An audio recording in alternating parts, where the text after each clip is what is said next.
Mitchell Marsh, Aiden Markram, Rishabh Pant, Nicholas Pooran এই সমস্ত প্লেয়ারগুলোকে সবাইকে আটকে ফেললো। এই সমস্ত প্লেয়ারগুলো থাকতে আজকে কেকেআরের হাত থেকে ম্যাচটা বের করে নিয়ে চলে গেল এই মুকুল চৌধুরী। ভাই সত্যি কথা বলতে খেলা দেখে কান্না পাচ্ছে যে এই জায়গা থেকে ম্যাচ হারতে পারে কে এই মুকুল চৌধুরী, আমরা কেউ চিনি না। পরীক্ষায় পড়ে এসেছিল কলকাতা এই মার্করামকে, কোথায় মিচেল মার্শকে, ঋষভ পান্থকে, আর পরীক্ষায় চলে এলো মুকুল চৌধুরী, যার জবাব কোনো কেকেআর বোলারের কাছে ছিল না। দেখো ভাই আজকের খেলার কথা বললে আজিঙ্ক্য রাহানের ক্যাপ্টেন্সি খুব একটা খারাপ কিছু ছিল না, মোটামুটি যা ক্যাপ্টেন্সি করেছে খুবই ভালো ক্যাপ্টেন্সি করেছে, যেটা সত্যি সেটা মানতে হবে।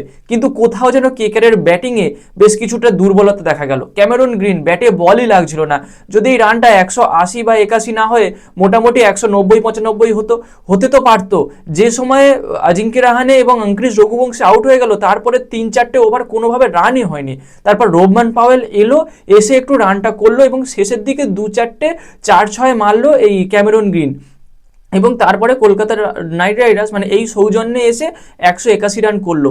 প্রথমে এক সময় মনে হচ্ছিল কলকাতা মোটামুটি 200 রান পার করবে, আর 200 রান পার করলেও যে এই রানটা কলকাতার বোলারটা আটকাতে পারবে এমনটা মনে হয়নি, কারণ ব্লেসিং মুজরাবানির মতো বোলারকে নেওয়া হয়নি। সম্পূর্ণ ইন্ডিয়ান বোলিং অ্যাটাকই ছিল, একমাত্র সুনীল নারিন ছাড়া। ইন্ডিয়ান বোলিংয়ের পেস অ্যাটাকটা আমি বলতে চাইছি। তো সেদিক থেকে খুব ভালো কামব্যাক করেছে কেকেআরের বোলাররা। বৈভব অরোরা একদম ইম্পর্টেন্ট টাইমে এক ওভারে পরপর ইম্পর্টেন্ট 2টো উইকেট নিয়েছে, এইডেন মার্করামকে এবং মিচেল মার্শকে। সেখান থেকে কেকেআর খেলায় ফেরে কিছুটা আয়ুষ বাদনী লখনৌ সুপার জায়েন্টের খেলাটাকে নিয়ে যাচ্ছিল। তারপর যখন আয়ুষ বাদনীকে আউট করে দিল অনুকূল রায়, তখন কিন্তু মনে হচ্ছিল সম্পূর্ণভাবে কেকেআর ম্যাচটাকে ধরে নিয়েছে, এখান থেকে আর কোনোভাবেই লখনৌ ম্যাচে ফিরতে পারবে না। সেই সময় লখনৌয়ের উইনিং পার্সেন্টেজ ছিল 30 আর কলকাতার উইনিং পার্সেন্টেজ ছিল 70। সেখান থেকে কে মুকুল চৌধুরী ভাই যে শটগুলো মেরেছে না, আমি এখানে কেকেআরের দুর্ভাগ্য বলবো না, একবারও বলবো না। মুকুল চৌধুরীর প্লেয়ারটার মধ্যে ট্যালেন্ট আছে, প্লেয়ারটার মধ্যে খেলা আছে, ব্যাটের স্পিড আছে। যদি ওইখান থেকে লাস্টে হেরে যেত লখনৌ, হয়তো আমি বলবো ব্যাড লাক, আমি তখন বলতাম যে খারাপ একটা লাক ইয়েদের জন্য, লখনৌদের জন্য। কিন্তু কিছু করার নেই, কেকেআরের বোলারকে ভালো মেরেছে। যখন 4 বলে 7 রান বাকি, পরপর 2টো বল ডট দিল বৈভব অরোরা, এবং 3 নাম্বার বলে 4 নাম্বার বল যেটা 2 বল বাকি থাকতে, সেই সময় যে শটটা মুকুল চৌধুরী অফ স্টাম্পের বাইরে মারলো ইয়র্কার বলে, ভাই ওরকম শট কে মারে? তারপর কার্তিক তিয়াগি যেটা অফ স্টাম্পের বাইরে স্লোয়ার বাউন্সার মেরেছে, সেইটাকে যে 6টা মারলো অন মিড অনের দিকে, ওইরকম 6 এটা সম্ভব? ক্যামেরন গ্রিনকে যে 6টা মারলো, পুল করলো, এগুলো কিভাবে সম্ভব? মাত্র 21 না 22 বছর বয়স প্লেয়ারটার। সত্যি ভাই আজকে কেকেআর সমস্ত সমর্থককে কাঁদিয়ে ছাড়লো। এখান থেকে একবারও মনে হয়নি যখন কেকেআরের বোলিং অ্যাটাকটা শুরু হলো যে কেকেআর এখান থেকে ম্যাচটা হারতে পারে, কিন্তু শেষ পর্যন্ত হারতে হলো। আমি একবারও বলবো না আজকের ম্যাচটা লাকের জন্য হেরে গেছে।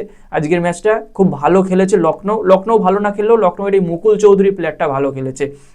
আর কোথাও যেন কেকেআর আরেকটু বেশি রান করতে পারতো, বিশেষ করে ক্যামেরন গ্রিন একটা ইম্পর্টেন্ট উইকেট নিয়েছে ঠিকই, ঋষভ পান্তের উইকেটটা নিয়েছে, এটা আমি অস্বীকার করবো না, কিন্তু ওই রান ক্যামেরন গ্রিনের মতো প্লেয়ার দরকার নেই আমার মতে। আমি এখনও বলবো ক্যামেরন গ্রিনকে তুমি বাদ দাও, সেই জায়গায় নাও তেজস্বী ধাইয়াকে, এবং বোলিং অ্যাটাকে ব্লেসিং মুজরাবানিকে নিয়ে আসো।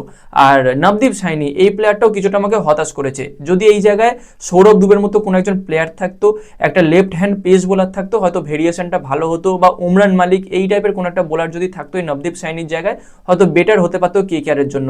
এই ম্যাচটা অ্যাটলিস্ট জিতবে আশা করেছিলাম, যেভাবে শুরু করেছিল কেকেআর দল।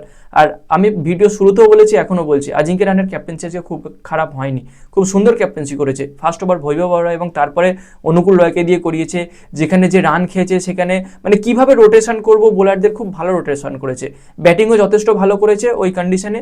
যে ক্যাচটা ধরেছে মোহাম্মদ শামি, ওখানে ঋষভ পান্তের একটা ইন্টেলিজেন্সই বলবো। মোহাম্মদ শামির মতো প্লেয়ার বা যে কোনো ফিল্ডারকে ওই জায়গায় রাখা হয় না, কিন্তু ওই জায়গায় রেখেছে, কি কারণে জানি না, বা আগে জানতাম না, কারণটা পরে বুঝলাম যে উইকেটটা নেওয়ার জন্য আজিঙ্ক্য রাহানের। এবং অঙ্করিশ রঘুবংশী প্রতিদিনের মতো আজকেও ভালো খেলেছে। ভাই কি বলবো, খারাপ লাগছে যে এখান থেকে ম্যাচ হারতে পারে। কেকেআরের বোলিংয়ের জন্য ম্যাচ আজকে হারেনি, বোলিং ভালো করেছে। আমি এখনও বলছি আগেও বলেছি, পরেও বলবো, এই ম্যাচে কেকেআর যথেষ্ট ভালো বোলিং করেছে, নাহলে 7-7টা উইকেট এমনি এমনি পড়ে নাকি, যেখানে কেকেআরের 4টে উইকেট। কেকেআরের একটু ব্যাটিংটা বাজে হয়ে গেছে, 180 জায়গায় যদি ওটা 190-95 হতো, কেকেআর হাসতে হাসতে জিতে যেত। অ্যাকচুয়ালি এখানে 220-30 রানের পিচ এটা, সেখানে কেকেআর অনেকটাই রান কম করেছে, যেখানে মানে রোবমান পাওয়েল ছিল বলে 180 রান পর্যন্ত গেছে। ক্যামেরন গ্রিনের সঙ্গে যদি কোনো ইন্ডিয়ান ব্যাটসম্যান থাকতো, মানে রমনদীপ সিং কিংবা অনুকূল রয় টাইপের কেউ থাকতো, এতটা রান হতো না। ক্যামেরন গ্রিনের রান অনেকটা কম হয়েছে, বিশ্বাস করো। ক্যামেরন গ্রিনকে যে রানটা করেছে হয়তো আরও 20 রান বেশি করতে হতো। ক্যামেরন গ্রিন কত করেছে আমি একবার দেখি, মানে মনে নেই পুরোটা, খেলা দেখতে দেখতে ব্যস্ত ছিলাম। ক্যামেরন গ্রিন 24 বলে 32 রান করেছে, এটা কোনো রান হলো টি20তে? আর তার মতো প্লেয়ার, 25 কোটির প্লেয়ার, মানে ওই আমি আজকে সকালেও বলেছি যে আমরা টাকা দিয়ে প্লেয়ারকে বিচার করে ফেলি, যেটা আমাদের ভুল হয়। এখানে রোবমান পাওয়েল না থাকলে 24 বলে 39 রান করেছে রোবমান পাওয়েল না থাকলে এতটা রান হতো না। আর যদি তেজস্বী ধাইয়ার মতো কোনো একটা প্লেয়ার থাকতো ক্যামেরন গ্রিনের জায়গায়, হয়তো রানটা একটু বাড়তে পারতো। এটা আমার মানে ব্যক্তিগত মতামত। তো যাই হোক, আবার একটা হতাশা, আবার একটা ম্যাচ হার। এই ম্যাচটা জেতার খুব কাছাকাছি গিয়েছিল কেকেআর, জিততে পারতো।